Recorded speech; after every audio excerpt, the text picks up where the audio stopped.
என் குழந்தையே, நான் உன்னை பார்க்கிறேன்.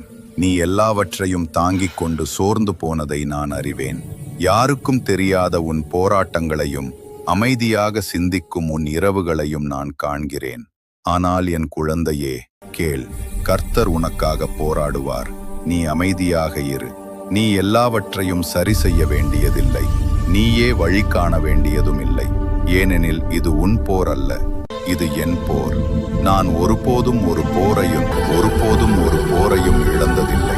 நான் கடலை பிரித்த கடவுள், சிங்கங்களின் வாயை மூடிய கடவுள், ஒரே வார்த்தையால் புயலை அமைதிப்படுத்திய கடவுள்.